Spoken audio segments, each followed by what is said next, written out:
Meus irmãos, nesse domingo, neste horário, estamos aqui prontos para ouvir a lição de número 8 da nossa Escola Bíblica Dominical, que tem o título Edificados sobre o Fundamento dos Apóstolos e dos Profetas. E quem vai estar ministrando esta aula, este domingo, é o nosso professor, irmão Carlos Eduardo Xavier. Vamos estar orando, em seguida, irmão Carlos, trazendo o estudo desta lição abençoada para cada um de nós. Nosso Deus, pedimos a tua bênção sobre a nossa vida e também sobre a vida do teu servo, irmão Carlos, que irá ensinar, meu Senhor Jesus, essa lição para nós. Fica conosco, abre o nosso entendimento, cada um de nós, ó Deus, possamos ser gratos a Ti pela Sua palavra que tem feito um efeito na nossa vida. Em nome de Jesus, te agradecemos mais uma vez. Amém e amém. Bom Carlos. Paz do Senhor, meus irmãos, paz do Senhor, amada igreja do Senhor.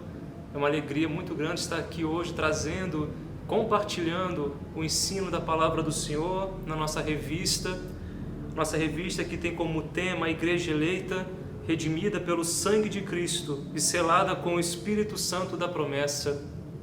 Eu agradeço ao pastor Hilário a confiança e eu gostaria de começar também orando para que o nosso Senhor possa aplicar aos nossos corações a palavra dele. Querido Deus, obrigado, Senhor, por esse privilégio de estar trazendo, de estar compartilhando a tua palavra com os meus irmãos, que o Senhor possa trazer edificação aos seus corações, que o Senhor possa consolar, confortar e alegrar, porque a tua palavra diz que o teu reino é justiça, paz e alegria no Espírito Santo. Visita cada lar, cada local e que o Senhor possa matar um pouco a nossa saudade através desse estudo, através dessa palavra, em nome de Jesus. Meus queridos, estamos na lição 8 da nossa revista, edificados sobre o fundamento dos apóstolos e dos profetas. Mas antes de mais nada, eu queria dizer que eu estou com muita saudade de vocês. Não vejo a hora de podermos estar juntos cultuando ao nosso Senhor aqui na igreja.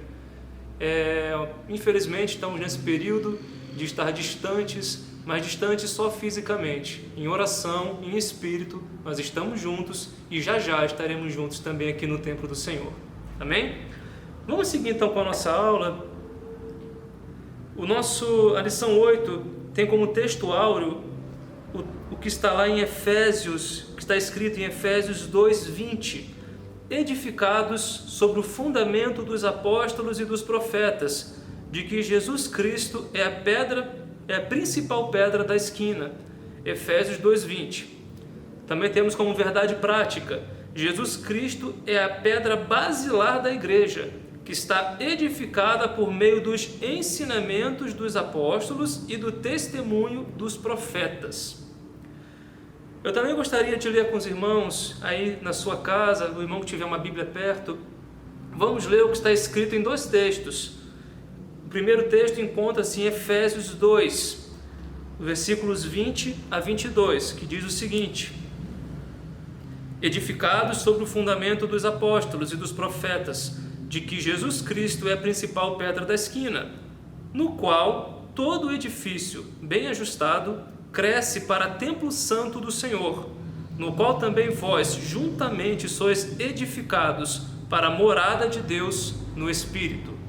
E o outro texto encontra-se em Mateus, no capítulo 7.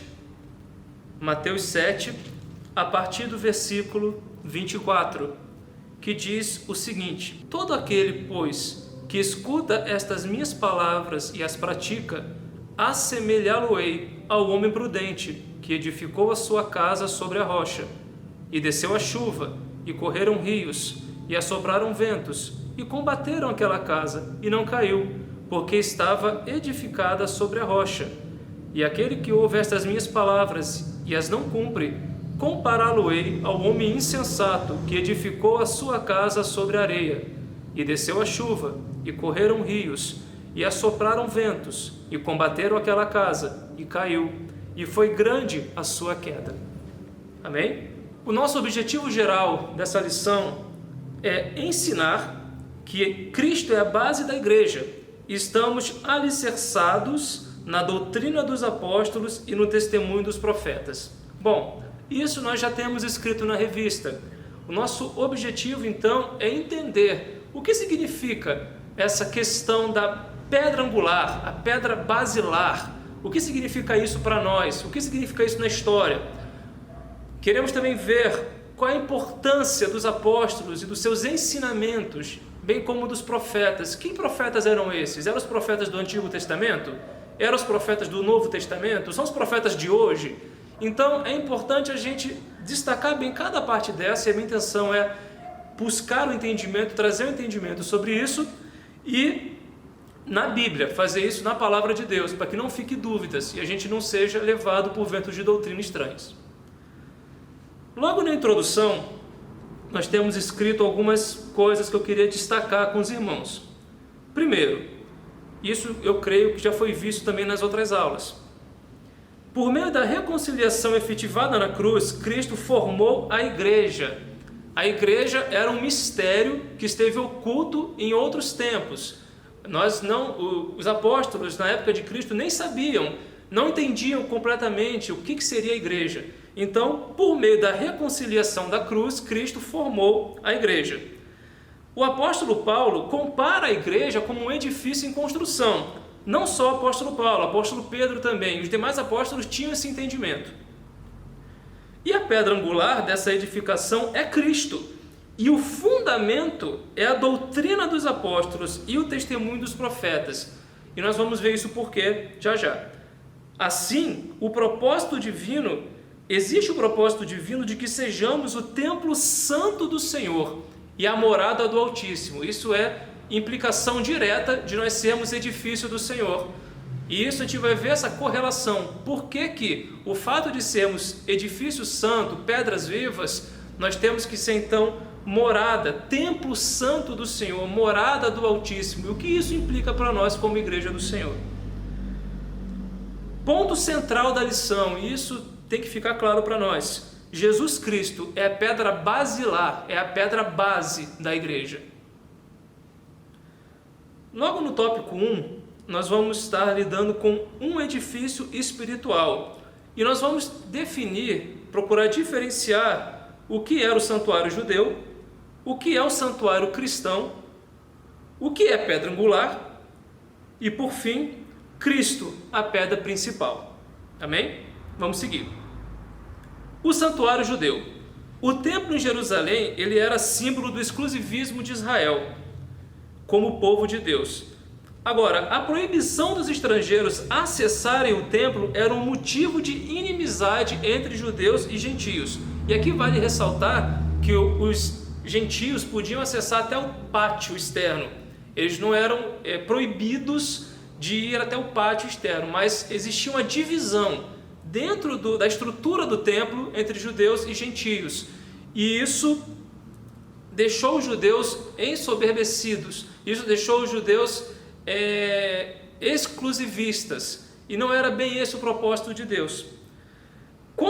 Ao reconciliar ambos os povos, Cristo aboliu as leis cerimoniais, desfez a inimizade entre eles, e formou uma nova humanidade, que é a igreja. Todos aqueles rituais foram cumpridos em Cristo. Então, essa separação entre judeus e gentios foi abolida na igreja. Na igreja, todos, judeus e gentios, formam um só corpo. E assim o templo judaico perde a sua relevância e um novo conceito de santuário é apresentado. O que eu queria destacar aqui? Deus, ele chamou Israel para ser um reino de sacerdotes. Isso está lá em Êxodo 19:6. Esse foi o propósito de Deus a levantar Israel. Israel seria uma bênção para o mundo. O mundo viria a Deus através de Israel. Israel seria o elo entre Deus e o mundo. Só que os judeus, eles tornaram-se exclusivistas e eles acharam-se superiores. Um exemplo disso a gente vê nos evangelhos quando vê o tratamento dos judeus aos samaritanos. Eles tinham realmente uma repulsa pelos samaritanos e pelos gentios. em si. Isso serve de lição para nós, igreja. A Bíblia fala que tudo foi escrito lá no Antigo Testamento, para nosso exemplo foi escrito. Nós também temos que tomar muito cuidado de não nos acharmos exclusivistas, de não nos acharmos superiores. Um exemplo disso a gente vê lá em Apocalipse, nas cartas às igrejas, a igreja de Laodiceia, por exemplo. A igreja de Laodiceia se achava a melhor igreja que existe. Ela achava que não sentia falta de nada, dinheiro, prosperidade, dons, enfim, ela achava-se a melhor. No entanto, Deus tinha uma posição totalmente diferente ao que eles tinham aos seus próprios olhos. Então, que isso sirva de lição para nós, que nós possamos sempre lembrar que nós não somos os únicos. Nós não somos os únicos representantes de Cristo na terra, nós que eu digo, nossa congregação. Deus tem um corpo que os teólogos chamam de corpo místico de Jesus, ou seja, sem paredes. Nós somos um corpo de Cristo. Nós não somos os únicos detentores da glória de Deus. Nós precisamos entender isso. Outra coisa que eu queria ressaltar com os irmãos: os propósitos de Deus não podem ser impedidos. Jó 42:2 fala isso. Bem sei eu que tudo podes, e que nenhum dos teus pensamentos ou que nenhum dos teus propósitos podem ser impedidos. Hoje nós vivemos na dispensação da graça. Nós vivemos na dispensação da igreja. Israel hoje não faz a sua função sacerdotal, porque nós, igreja, somos esse reino e sacerdote, reinos de sacerdotes. Nós somos nós exercemos essa função. Israel não faz mais isso. No entanto, a partir do momento do arrebatamento, nós que cremos nisso, nós somos pré-tribulacionistas, nós cremos nisso. A partir do arrebatamento, Israel vai passar pelo período da tribulação e ela vai ser restaurada no seu sacerdócio. No milênio, Israel voltará a fazer isso. Os propósitos de Deus não podem ser impedidos. Deus levantou Israel para isso, e no momento certo, eles vão voltar a ser isso. Amém? Vamos seguir então para o subtópico 2 do tópico 1, o santuário cristão. Os que pertencem a Cristo são comparados a um edifício onde Deus habita em espírito. O ensino apostólico lembra Salomão, quando este reconheceu que o templo em Jerusalém não podia conter Deus, e reafirma a instrução de Estevão, que o Altíssimo não habita em templos feitos por mãos de homens. Desse modo, os crentes, que são compostos por judeus ou gentios, tornaram-se o templo onde o Espírito de Deus habita, e em que eles são pedras vivas em um edifício espiritual. E aqui vale lembrar que Paulo usa uma figura de linguagem, como Pedro também, como Jesus também usou, um simbolismo. A igreja, como edifício espiritual, aponta para um crescimento espiritual. Os crentes devem ser edificados e crescer como edifício santo. Existe uma anomalia quando o crente não cresce espiritualmente. O crente não pode ser a mesma coisa do que ele era quando entregou sua vida a Cristo. Ele cresce como edifício santo.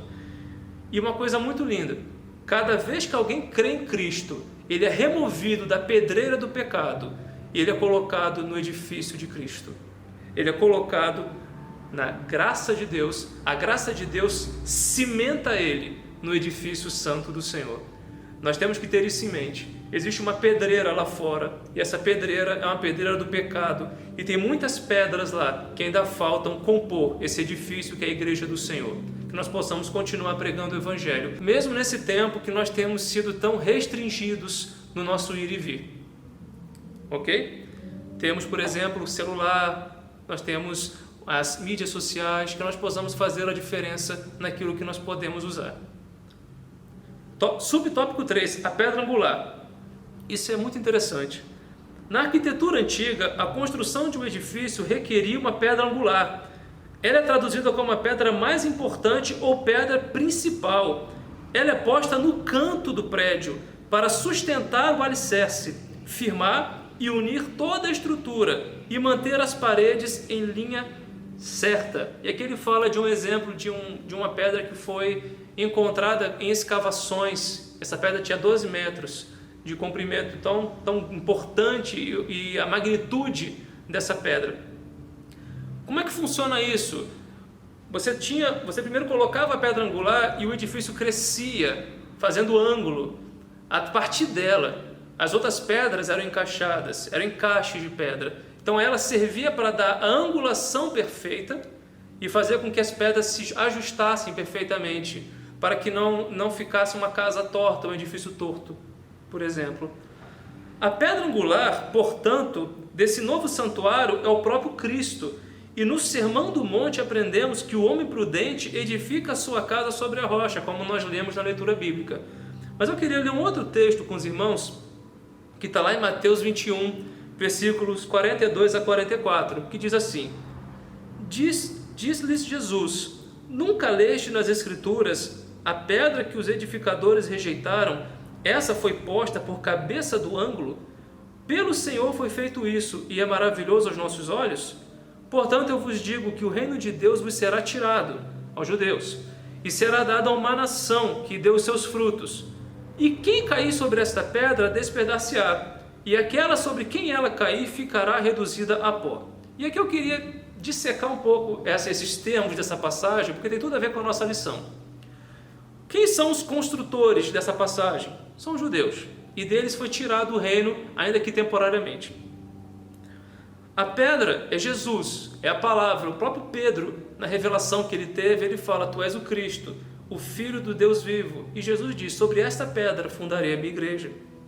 Cabeça de ângulo, o reino era para ser o reino de Deus na terra através de Israel, mas veio ser a base para um novo edifício, que é a igreja. E aqui vem no versículo 44, ele fala: E quem cair sobre esta pedra? Quem cair sobre esta pedra fala de alguém que tropeçou na pedra. E isso, lá em Romanos 11, fala dos judeus. Os judeus tropeçaram. Romanos 11:11. Eles tropeçaram. Era para eles terem crido, eles não creram. Então, Jesus foi uma pedra de tropeço para eles. Só que eles tropeçaram, não para sempre. Fala aqui então que quem não creu, quem tropeçou na palavra, não creu na pregação. Eles foram despedaçados. E nós podemos fazer um paralelo com o Vale de Ossos Secos. No Vale de Ossos Secos, nós vemos a nação de Israel despedaçada. Eram ossos sequíssimos, mas um dia eles serão restaurados. Um dia eles voltarão a ser uma nação. Quando o Espírito soprar, na verdade, já voltaram. Mas quando o Espírito Santo soprar sobre eles, eles voltarão a ser uma nação viva espiritualmente. Já sobre quem ela cair, que é a parte final desse texto de Mateus 21, remete à visão de Daniel. Daniel, quando ele tem a visão, quando Nabucodonosor tem a visão, ele vê uma pedra que vem cortada sem mãos e cai sobre aquela estátua de Nabucodonosor. Essa pedra é essa mesma pedra que Jesus está falando, é Cristo. Então Jesus está falando o seguinte: sobre quem ela cair, é o mundo, o sistema, as nações ímpias que não crerem em Cristo. Logo, qual é o ponto principal dessa passagem? Não tem como ficar isento a Cristo e a palavra de Deus. Sejam os judeus que tropeçaram e vão ser levantados apenas depois dessa dispensação, depois de muito sofrimento na grande tribulação. Seja um mundo que não crê em Cristo, não tem como ficar isento. Ou crê ou não crê, ou ajunta ou espalha, ou é por ou é contra. Jesus Cristo nunca vai permitir que alguém fique em cima do muro. Então, se alguém que está assistindo essa palavra e se sente próximo de Cristo, mas nunca entregou sua vida a Cristo, faça essa decisão, tome essa decisão o mais rápido possível, porque o muro não é de Cristo, o muro é do diabo. O segundo tópico dessa passagem fala que a pedra é Cristo. Sobre esta pedra edificarei a minha igreja. Agora, é importante deixar claro que existem muitos Jesus e muitos tipos de Jesus no mundo. Alguns veem Jesus e na própria passagem que fala sobre isso, Jesus pergunta: quem que os homens dizem que eu sou? E uns falam que ele era Jeremias, que era Elias, que era um outro profeta qualquer. Uma visão diminuta de Jesus. Jesus, a pedra angular, não é apenas Jesus, mas é Jesus, o Cristo, o Filho do Deus vivo. É essa pedra que os judeus rejeitaram. Os árabes, os muçulmanos, creem que Jesus é um profeta. E isso não salva os muçulmanos. O que salvaria os muçulmanos era se eles crescem. E muitos têm crido que Jesus é o Cristo, aquele que é o Messias, que veio instituir o reino de Deus. E mais, ele é o Filho do Deus vivo. Essa é a pedra que angular, é o que nos diferencia de todos os outros povos, de todo o mundo. Nós cremos em Jesus, não como um sábio, não como um pregador, não como um revolucionário apenas, mas como o Cristo, o Messias que Israel esperava e rejeitou, e principalmente o Filho de Deus. Esse é o ponto. A pedra angular é mais do que apenas a figura histórica de Jesus, é o próprio Filho de Deus. Amém? E aí justamente chama o subtópico 4, Cristo, a pedra principal. A identificação de Cristo como pedra angular remonta à profecia messiânica, em que a pedra rejeitada tornou-se cabeça de esquina. Ele mesmo afirmou ser a cabeça de esquina em Marcos 12, assim como também os apóstolos testificaram ser Cristo a pedra principal. Portanto, a pedra angular desse novo santuário é o próprio Cristo. E no Sermão do Monte aprendemos que o homem prudente edifica sua casa sobre a rocha, que é Cristo Jesus. Bom, isso vai confirmar aquilo que nós falamos. Agora, vale ressaltar, como eu já disse anteriormente, que assim como as pedras de um edifício eram unidas e direcionadas pela pedra angular, assim também somos todos nós, igreja, por Jesus. Não existe uma igreja certa, genuína, que anda fora da direção que Jesus dá. E a direção de Jesus está contida na palavra dele. É a palavra de Cristo, é a palavra de Deus, e sobre esta palavra nós temos que andar. A síntese do tópico 1, então: em Cristo, um novo conceito de santuário é construído.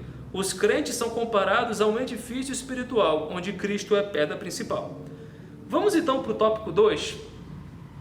Vamos ver agora sobre o fundamento, apóstolos e profetas. Aí a gente vai começar a definir o que são apóstolos, que profetas são esses. Isso é importante para nós, para que a gente não venha compreender errado a palavra de Deus. Conceito de apóstolos. O termo grego apóstolos é usado para enviado ou mensageiro. O apostolado é encontrado na natureza da missão de Cristo, que foi enviado para ser o Salvador do mundo. E aqui tem um texto que eu gostaria de ler com os irmãos, Hebreus 3:1. Diz assim: pelo que, irmãos santos, participantes da vocação celestial, considerai a Jesus Cristo, apóstolo e sumo sacerdote da nossa confissão. A própria palavra aponta para Jesus como o primeiro apóstolo, como o enviado. Esse é o sentido de apóstolo, enviado por Deus. O termo inicialmente, o termo apóstolo foram para os 12 escolhidos, aqueles que andaram com Jesus, foram testemunhas oculares de 3 coisas. Primeiro, ministério de Jesus. Segundo, da morte de Jesus. E terceiro, da ressurreição de Jesus. A exceção para essa tríade foi o apóstolo Paulo. O apóstolo Paulo, ele não viu o ministério de Cristo, provavelmente não viu a morte de Jesus, embora ele talvez estivesse lá em Jerusalém na época, mas provavelmente não viu a morte. Mas ele teve apenas um aspecto que tem que ser considerado para todos os apóstolos: ele foi comissionado diretamente pelo Senhor. E aqui fica essa diferença. Os apóstolos do Cordeiro, inclusive em Apocalipse a gente vai ver falando dos apóstolos do Cordeiro, os 24 anciãos provavelmente se remete às tribos e aos apóstolos, enfim, são conjecturas, mas Paulo, ele foi comissionado diretamente por Jesus, ele teve um encontro direto com Cristo, e isso é uma base para diferenciar os apóstolos, que são fundamento das Escrituras, o fundamento da igreja também, a sua pregação. Por fim, além disso, eles foram comissionados por Cristo para a igreja primitiva. É bom lembrar que nessa época nós não tínhamos a palavra, o Novo Testamento escrito. ele foi sendo escrito ao longo dos anos, dos primeiros anos. Então a igreja primitiva, ela foi vamos dizer, o laboratório, ela foi onde foi escrito o Novo Testamento, que serve para todas as eras. Então os apóstolos têm essa suma importância, os apóstolos de Cristo, os apóstolos do Cordeiro, eles tiveram essa importância inicial. Além disso, vamos agora para o subtópico 2, a doutrina dos apóstolos. E aqui é interessante falar disso, porque embora não se possa desassociar das pessoas o ofício que ocupavam, o que constitui o fundamento da igreja não são os apóstolos em si, mas a doutrina que eles ensinavam, ou seja, as Escrituras. E os apóstolos receberam a doutrina diretamente de Cristo, todos eles, sem exceção, inclusive Paulo. Paulo fala, por exemplo, uma das celebrações mais importantes que a igreja tem, que é a ceia do Senhor, ele fala, o que eu recebi. Ou seja, ele teve uma revelação direta, e todas as cartas de Paulo ele recebeu diretamente do Senhor. Então isso é importante, diferenciar a pessoa do ensino, da doutrina. O que importa é a doutrina. A Bíblia de Estudo Pentecostal, ela ratifica que a revelação dos apóstolos, conforme temos no Novo Testamento, nunca poderá ser substituída ou anulada por revelação, testemunho ou profecia posterior. E aqui vale uma exortação do próprio apóstolo Paulo, que está lá em Gálatas 1,8, que diz o seguinte: mas ainda que nós mesmos ou um anjo do céu vos anuncie outro evangelho, além do que já vos tenho anunciado, seja anátema, seja maldito, seja maldição. Isso é uma imprecação. Os salmistas faziam muito isso, nos salmos imprecatórios. Ele está fazendo uma imprecação de maldição sobre aquele que fizesse uma distorção ou anunciasse um outro evangelho. Olha a importância. Detalhe, ele se colocou nisso. Olha a importância da exortação de Paulo. Ele não se considerava superior ou em estado igual da doutrina que ele falava. Ele se considerava servo da doutrina que ele ensinava, porque ele entendia da importância da doutrina que não era ele. Ele entendeu que ele não era tão importante quanto a doutrina de Cristo. E por que ele fez essa imprecação também? Porque ele sabia do estrago que uma falsa doutrina poderia e pode fazer no meio da igreja do Senhor. Uma falsa doutrina já levou pessoas a cometerem suicídio por causa de uma falsa doutrina. Uma falsa doutrina já levou pessoas a se desviarem. Falsas doutrinas são perigosíssimas e nós temos que compreender bem a doutrina da palavra de Deus. Por isso, Paulo levava tão a sério essa função que lhe foi imposta de levar o Evangelho de Cristo e estabelecer as bases do Evangelho, o fundamento do Evangelho. Subtópico 3, o testemunho dos profetas.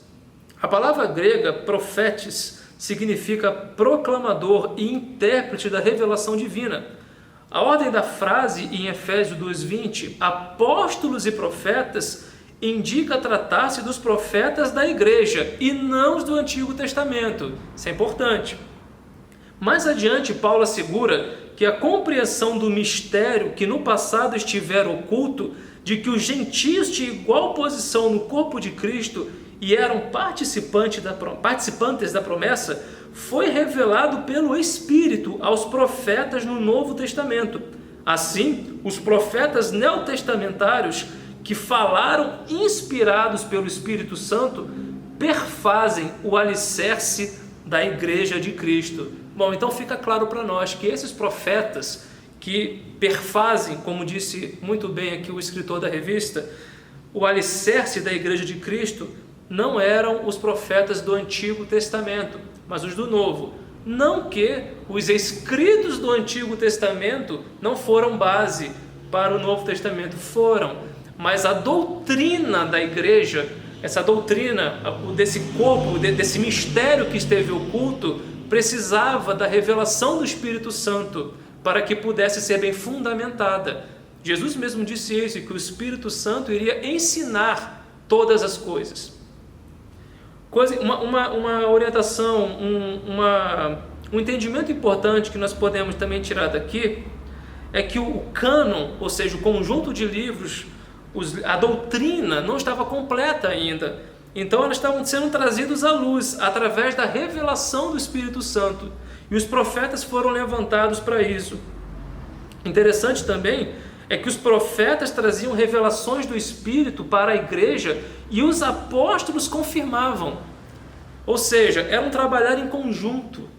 Os apóstolos, eles poderiam se considerar superiores, mas não. Eles entendiam que eles não eram os únicos nesse processo de estabelecimento dos fundamentos da igreja. Eles trabalhavam em conjunto e eles respeitavam, eles entendiam que os profetas tinham autoridade para trazer a mensagem que iria compor o fundamento da igreja. Eles ratificavam, eles confirmavam. Por quê? Como a gente já viu, eles andaram com Cristo. Eles conheceram, eles viram como Cristo agia, falava e ensinava. Então eles poderiam saber, olha, isso aqui está certo, isso aqui não está, isso aqui... E eles conseguiam discernir. O Espírito Santo é conduzido tanto os apóstolos quanto os profetas. Bom, síntese do tópico 2. A igreja está edificada sobre a pedra angular, que é o próprio Cristo. O seu fundamento é a doutrina dos apóstolos e o testemunho dos profetas bíblicos. Amém? Bom, agora vamos para o tópico 3, que é o último tópico. Edificados para a morada de Deus. E o subtópico 1 é edifício bem ajustado. A expressão todo edifício bem ajustado cresce indica um processo contínuo de desenvolvimento dos crentes. Assim como todas as partes do edifício precisam estar harmônicas, isso é importante. O crescimento da igreja também depende de tudo ser bem ajustado a Cristo. Nessa caminhada, o salvo comporta-se como filho obediente e passa a evidenciar o fruto do Espírito. O desenvolvimento prossegue até alcançar a medida completa de Cristo, pois todo crente bem ajustado torna-se templo santo do Senhor. Como já vimos, o crente tornou-se templo santo do Senhor. Isso indica que Deus habita em nós por meio do seu Espírito. Ok. Paulo está falando então de crescimento espiritual. Como assim? Amadurecimento, santificação. O crente, ele não pode fazer as mesmas coisas que ele faz, que ele fazia há 10 anos atrás. Ele tem que avançar, ele tem que crescer, ele tem que conhecer mais Deus de perto. Não é cabível a gente ter as mesmas coisas, fazer as mesmas... Paulo fala, por exemplo, em algumas passagens sobre meninos que não cresceram, que não amadureceram, que precisavam crescer, chegar à medida de varão perfeito. É necessário que a gente perca algumas, entre aspas, meninices e cresça em amor, cresça na graça, cresça no conhecimento da palavra, cresça no entendimento da doutrina, cresça no nosso viver, no nosso lidar com os nossos irmãos, cresça no lidar com os irmãos que não pensam igual a nós, mas que são crentes em Cristo Jesus, que nós cresçamos na maneira de como lidar com o mundo, com aqueles que não conhecem a Cristo, saber a medida, o limite que nós podemos ir da graça e o limite de atravessar, dar um passo fora do que já é pecado. Então, existe um crescimento que só o Espírito Santo, e por isso nós fomos feitos edifício santo do Senhor. O Espírito Santo, ele vem nos ensinar isso, a lidar com essas coisas. Um termo muito interessante que foi usado aqui é harmonia, que o edifício precisa estar, as partes do edifício precisam estar harmônicas. E aqui eu queria trazer 2 conceitos que precisam ficar claros na nossa mente, que é o conceito de unidade versus ou contrapondo com o conceito de uniformidade. São 2 coisas diferentes. E tem muita gente que confunde isso no meio da igreja do Senhor. A uniformidade, o que muita gente pensa que a unidade não é, a uniformidade é quando se impõe um só pensamento, uma só maneira de pensar. E aquele que não pensa dessa forma é excluído ou sofre sanções por isso. A uniformidade relembra, por exemplo, aquilo que é feito no quartel, aquilo que é feito para se padronizar ações militares. Mas ali é justificado isso, porque numa guerra o militar não pode pensar muito tempo, ele tem que agir, ele não tem como pensar diferente, mas não é unidade. Unidade em si tem a ver com ter o mesmo propósito. Isso é importante a gente compreender. Unidade tem a ver com ter o mesmo propósito. Viver em unidade é aceitar o chamado para amar e honrar todos os que são do corpo de Cristo, mesmo aqueles que não pensam iguais a nós em tudo. Nós vamos ter, por exemplo, dissensões em Atos entre Paulo e Barnabé, dois ícones da igreja do Senhor. No entanto, eles tinham o mesmo propósito, eles queriam levar o evangelho a todas as nações. Mas naquele momento eles pensaram diferente. Em outros momentos nós vamos ter Paulo e Pedro discordando, mas eles tinham o mesmo propósito e se amavam ardentemente, tinham ardente afeição uns pelos outros, e que isso fique entranhado em nossos corações. Nós podemos pensar diferentes. De repente, pode ter alguém na nossa igreja que pensa, por exemplo, que a igreja não vai ser arrebatada antes da tribulação, vai ser arrebatada no meio ou depois. Não é o que eu penso, mas eu tenho que respeitá-la. Eu posso discordar dela, mas isso não é essencial.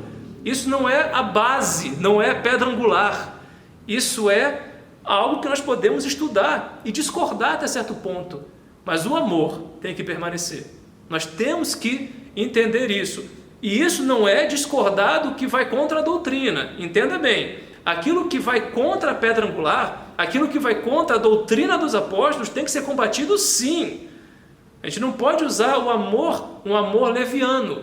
O amor não se alegra, como disse Paulo, com a injustiça, mas se alegra com a verdade. Isso tem que ficar claro. Agora, quando são questões que são passíveis de discordância, que nós possamos ter o amor como base. Que isso fique em nossos corações.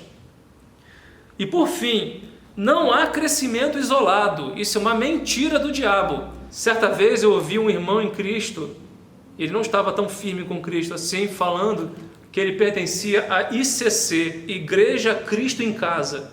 Isso é um absurdo. Hoje existe um movimento muito forte dos sem igreja, que eles falam que podem servir a Cristo nas suas casas. No entanto, a Bíblia dá uma orientação diferente disso. Eu entendo que tem muitos feridos por causa da falta de amor, que infelizmente permeia muitas de nossas igrejas. Mas Cristo nos chamou para termos comunhão. Comunhão. Olha só que interessante, essa questão de não poder ser crente sozinho, isolado do corpo de Cristo, até mesmo para lançar o fundamento. E detalhe, que o fundamento é um ângulo. Deus chamou apóstolos e profetas. Nós temos a pedra angular e o crescimento, aquele início, chamou apóstolos e profetas. Os apóstolos não fizeram um trabalho só. Deus levantou profetas. Por quê? Porque Deus queria deixar claro que nós somos um corpo e que todos nós temos funções e que sozinhos nós não crescemos. Nós temos que andar juntos. Amém? Então, quando essa pandemia acabar, quando acabar esse processo todo que o mundo está vivendo, no qual eu creio que é um dos sinais da volta de Cristo, inclusive, mas esse é assunto para outro ensino. Quando acabar isso, que nós possamos ardentemente desejar estar congregando juntos, que nós possamos voltar com toda a força aos nossos PGs, que nós possamos estar juntos, unidos em amor, porque isso é que faz a diferença. É muito mais importante, inclusive, do que vir ao templo, embora isso faz parte, mas que nós possamos querer ter comunhão, essa ardente comunhão, em nome de Jesus. Subtópico 12. Templo Santo do Senhor. A palavra aqui usada para templo é o vocábulo naum, que designa o recinto interior, o lugar santíssimo, ou seja, o lugar do encontro do sumo sacerdote com Deus. Todavia, a analogia paulina não se refere a uma estrutura material, mas sim ao crente que se tornou templo santo. Separado do pecado, quem pertence a Cristo passa a viver em santidade. Como resultado, ao desfrutar da comunhão divina, o crente recebe o livre acesso à presença do Pai, tornando-se assim morada de Deus no Espírito. Importante lembrar que o véu foi rasgado. Quando Cristo bradou na cruz, está consumado, quando ele rendeu o seu Espírito, o próprio Deus rasgou o véu de cima a baixo. E tem gente tentando recosturar o véu. Tem gente tentando criar condições para se chegar a Deus. Deus está acessível a nós. Nós somos amados e aceitos por Deus pelo sangue de Jesus. Existe um jargão que é a vitória nossa pelo sangue de Jesus. O sangue de Jesus, ele é suficiente para nos tornar aceitáveis a Deus. Nós podemos entrar, como diz o próprio escritor aos Hebreus, pelo novo e vivo caminho, porque o véu foi rasgado. Interessante também é que se nós somos o lugar santíssimo, em nós está a presença de Deus. E não é só o lugar santo, é o lugar santíssimo. Qual é a consequência imediata disso então, meus irmãos? É que existe uma santidade a ser produzida em nós. E é uma santidade profunda, é um lugar santíssimo. E essa santidade, ela não pode ser forjada por mãos humanas. Tentar produzir santidade por força própria é um erro. A gente não pode confundir tomar a decisão de ser santo, que cabe a nós. Nós temos que tomar a decisão, mas produzir a santidade, ela vem de encontro com Deus, de ter encontros com Deus, de viver no Espírito. É algo que o próprio Deus produz em nós. E essa santidade vem de andar com Deus, onde nós passamos a exalar o perfume de Cristo. Por quê? Porque somos templo, porque o Espírito Santo vem morar em nós, tá bom? É que a gente possa sempre lembrar disso. A gente pode estar insatisfeito e é necessário que nós estejamos insatisfeitos com algumas atitudes nossas, com algumas formas de pensar. Paulo fala que nós devemos renovar nosso entendimento, procurar sempre melhorar. Mas essa santidade, ela só pode ser produzida pelo próprio Senhor em nós. Subtópico 3, morada do Altíssimo. No Antigo Testamento, a expressão morada de Deus fazia alusão ao tabernáculo e depois ao templo israelita. Indicava lugar de habitação permanente e de comunhão íntima. Como já vimos, o crente tornou-se o templo santo do Senhor. Isso indica que Deus habita em nós por meio do seu Espírito e que tal afirmação ratifica o ensino apostólico de que Deus não habita em templos feitos por mãos de homens. Ele reside individualmente dentro de cada cristão, bem no corpo inteiro de crentes, a igreja formada por judeus e gentios. Bom, o que nós podemos tirar daqui? Assim como o tabernáculo e o templo indicavam o lugar de habitação permanente, de comunhão íntima, nós devemos então compreender que esse é o projeto de Deus para nós. Deus, ele não quer que nós tenhamos uma comunhão distante com Ele. Nós temos um maravilhoso privilégio de ter comunhão íntima com Deus. Deus deseja você, meu irmão e minha irmã. Deus deseja ter comunhão contigo. Ele quer revelar coisas a você que Ele não vai revelar mais ninguém. Ele quer ter esse privilégio. Ele quer nos conceder esse privilégio, na verdade, de poder estar com Ele todos os dias. Importante, eu já disse isso anteriormente, mas é bom frisar aqui. Jesus, o Espírito Santo, ele reside tanto individualmente quanto no corpo, no meio dos crentes. Essa questão do que eu citei agora há pouco, do isolamento voluntário, é um engano do diabo. Ele quer nos tornar isolados. É diferente do que estamos vivendo hoje. Nós vivemos hoje um isolamento social por uma pandemia. Isso tem sido algo que nós não podemos evitar, mas nós podemos evitar de estar isolados dos outros crentes, dos nossos irmãos. Isso nós podemos, seja pelo WhatsApp, seja pelo Facebook, qualquer outro tipo de mídia social, seja pelo telefone, seja pegar o carro e sair de repente e passar na frente da casa do irmão e dar um tchau, buzinar, enfim, seja criativo, seja mandar um cartão, mandar um e-mail. Seja criativo, Nós podemos buscar evitar estar isolados. Deus, Ele quer isso para nós. Deus, Ele quer que nós tenhamos comunhão. E Ele está presente nisso. Existem revelações que nós temos quando estamos sozinhos no nosso quarto. Isso é maravilhoso, porque fala de nossa intimidade individual com Deus. Mas há revelações que Deus vai dar para o corpo. Apenas para o corpo reunido. O próprio Senhor Jesus falou: onde tiverem 2 ou 3 reunidos em meu nome, ali eu estarei presente. Por que não um apenas? Porque Jesus, ele faz questão de que nós tenhamos comunhão uns com os outros. E ali, no meio da comunhão, Deus derrama suas bênçãos. Tem coisas que só serão derramadas para nós na comunhão com os nossos irmãos. Então, isolamento voluntário não vem de Deus. Síntese do tópico 3. Deus habita na vida daquele que, edificado em Cristo, torna-se templo santo do Senhor. Amém. Para concluir, eu vou ler as palavras aqui do autor da revista. A comparação da igreja como edifício em construção indica que estamos em processo de aperfeiçoamento, até que todos cheguemos à unidade da fé.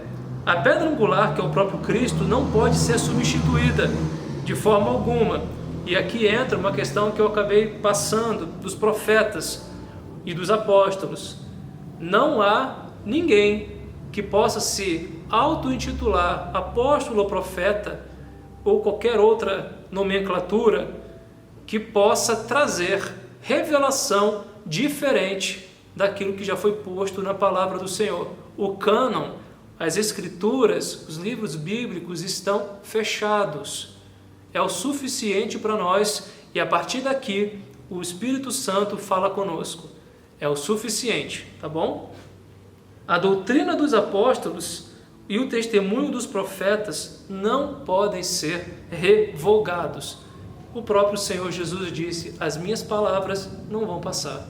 Que isso fique claro em nossos corações. E isso também é uma certeza e uma esperança, uma consolação para nós. Saber que o nosso Deus, Ele é uma rocha.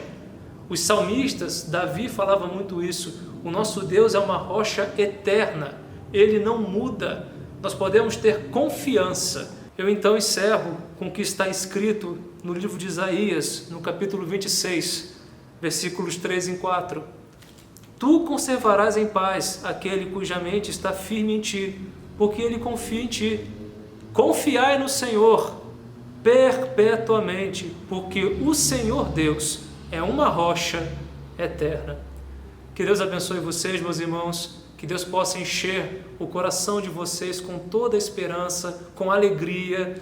Nossa alegria não depende de circunstâncias. Nós podemos ser até aflitos por certas circunstâncias, mas o Senhor tem alegria para o seu coração e em breve nós estaremos juntos, e essa é a minha esperança, estaremos juntos para congregar e exaltar o nome do Senhor juntos. Oremos. Senhor Deus, muito obrigado pelo privilégio de estudar as Tuas Escrituras. São elas, Senhor, que nos dão esperança e paz, que fazem a nossa mente ficar firmes, mesmo em tempos difíceis. Obrigado, Senhor, porque o Senhor é uma rocha eterna. O Senhor não muda. O Senhor continua ao nosso lado e jamais vai nos abandonar. Espírito Santo, eu te peço que o Senhor encha de alegria, que venha o teu reino sobre cada lar, sobre cada coração que estiver assistindo esse estudo, essa investigação da tua palavra. Eu peço, Senhor, que o Senhor derrame a tua paz, a paz que excede todo entendimento. Em nome de Jesus. Amém.